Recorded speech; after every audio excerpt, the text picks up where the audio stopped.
नमस्कार मित्रांनो, आप्पे आमची कलेक्टर 2 ऑक्टोबर भागामध्ये अर्जुन व तापे रुपाली वहिनीचं वागणं मला अजिबात पटलेलं नाही आहे.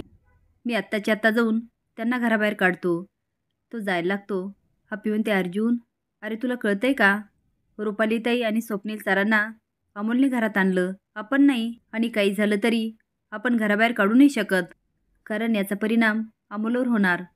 आणि आत्ताच तो आजारपणातून उठलाय. आता मला कुठलीही रिस्क घ्यायची नाही. पण अर्जुन मला एक काळजी वाटते. तू कसली ग?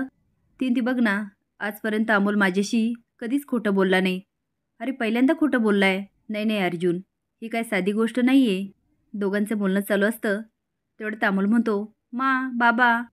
हापी म्हणते, अमोल मला एक सांग, तू खोटं का बोललास? अमोल म्हणतो, मा एक तर मोठ्या माचा सगळेच रागाराग करतात. आणि अगं तिला माझ्यासोबत फिरायला यायचं होतं म्हणून मी गेलो. आता मात्र अर्जुन आणि आप्पी आश्चर्यचकित होतात, कारण हे सगळं रुपालीने केलं हे नक्की होतं. सकाळी अर्जुन बाहेर जातो आणि म्हणतो, दिप्या एवढा शांत का? अरे व्यायाम करतोस ना, मग एवढं शांत का? दिप्या म्हणतो, दाजी तुम्ही काही म्हणा, पण त्या रुपालीताईचा हेतू मला काय बरा वाटत नाही. आपण काहीतरी केलं पाहिजे. तुम्ही एक काम करा ना, स्वप्नील सरांशी बोला. अर्जुन म्हणतो, अरे मला दादाची खात्री आहे, त्याने काल रात्रीच रुपाली वहिनीला समजावलं असेल, पण मला नाही वाटत ती ऐकल म्हणून. तेवढ्याच स्वप्नील येऊन म्हणतो, काय दीपक एक्सरसाइज करतो? अर्जुन म्हणतो, दादा मला तुझ्याशी बोलायचं आहे. तो तारे बोल ना ह्या ठिकाणी. तो हे बघ, रुपाली वहिनीचं वागणं मला अजिबात पटलं नाही. त्यांनी अमोलला शाळेत न जाऊ देता परस्पर फिरायला घेऊन गेल्या.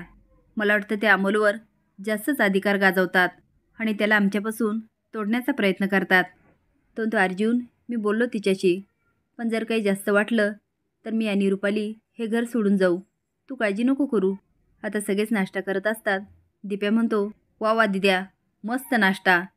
असं वाटतं कामावर जाऊच नाही, मस्त झोपून घ्यावं. अमोल म्हणतो, मामा तुला तर कारणच पाहिजे. त्याच्या बोलण्यावर सगळे हसायला लागतात आणि एक एक करून दिप्याला ज्ञान शिकवतात. दिप्या म्हणतो, आता सगळेच बोलायला लागले जसं मी कामावर जाऊन झोपाच मारतोय. अमोल म्हणतो, मामा आम्ही कुठे बघायला आलो? आता अमोलला पुन्हा सगळे हसायला लागतात. अर्जुन म्हणतो, अमोल तुझ्या शाळेत येतो आणि चित्राबद्दल मॅडमशी बोलतो, बघूया ते घेतात की नाही. आपी म्हणते, अर्जुन अरे घेतील, त्यात काय एवढं? तो नाही म्हणजे शेवटची तारीख असली तर. स्वप्नील, अर्जुन तू काळजी नको करू, चल मी पण येतो. दिप्या म्हणतो, दिदे चल आपण पण निघूया. ती हो हो. आता सगळेच निघून जातात. रुपाली म्हणते, मामांजी माझं जरा बाहेर काम आहे, मी जाऊन येते. कदम म्हणतो, का कालच्यासारखं काम नाही ना?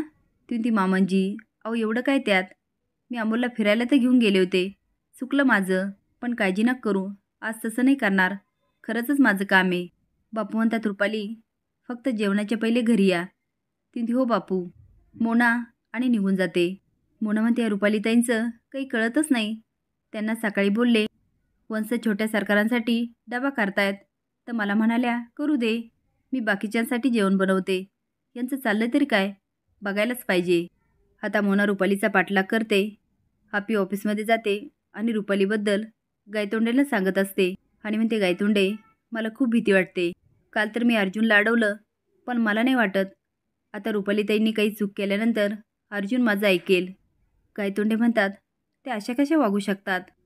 हापी म्हणते, अमोलच्या चित्रासाठी आज अर्जुन गेलाय शाळेत. गायतोंडे म्हणतात, वा वा, सरांनी हे अगदी बेस्ट केलं. चिंचुके गाणं म्हणत असतो. अर्जुन जातो तो सॉरी सर. अर्जुन म्हणतो, चिंचुके त्यात काय सॉरी? अहो तुम्ही आनंदात आहे ना, आनंदातच राहा. आणि प्रत्येक माणसाला गाण्या म्हणण्याचा अधिकार आहे. आमच्या नशिबात कुठे काय त्या रुपाली वहिनीने सगळा घोटाळा घालून ठेवला. चिंचुके म्हणतो, काय झालं सर? तो झालेला प्रकार सांगतो. चिंचुके म्हणतो, ते अशा कशा करू शकतात? घरातली माणसं असं करायला लागल्यावर कसं होणार सर? तो ते काही नाही चिंचुके, पुढच्या वेळेस असं काही वागल्या ना, हाताला धरीन आणि घराबाहेर काढीन. तो सर अहो तुमच्या वहिनी आहेत त्या, आणि तुम्ही असं केलं तर स्वप्नील सरांना किती वाईट वाटेल. तो चिंचुके, नाते सांभाळायला अख्खं आयुष्य पडलंय. मला आता फक्त अमोलचा विचार करायचा, त्याच्या शिक्षणाचा आणि त्याच्या तब्येतीचा. आता त्याच्यापुढे मला कुठलीही नाती महत्त्वाची नाही. रुपालीचा पाठलाग करत मोना हॉस्पिटलमध्ये येते, पण तेवढ्यात ती एकाला धडकते आणि त्याच्या हातातला ट्रे खाली पडतो. ती सॉरी सॉरी. त्या नादात रुपाली गायब होते. आता मोना शोधण्याचा खूप प्रयत्न करते, पण रुपाली काही सापडत नाही. ती गेल्या रुपालीताई, पण आता पुढच्या वेळेस हातातून नाही जाऊ देणार. रुपाली म्हणते, डॉक्टर आले का रिपोर्ट? डॉक्टर म्हणतात हो, आणि तुमच्यासाठी अजिबात चांगली बातमी नाही. ते आता आजार सांगते.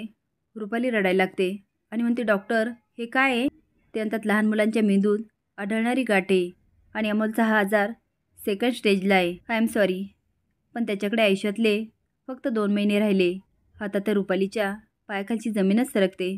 असेच नवीन अपडेट जाण्यासाठी लाईक आणि सबस्क्राईब करा. धन्यवाद.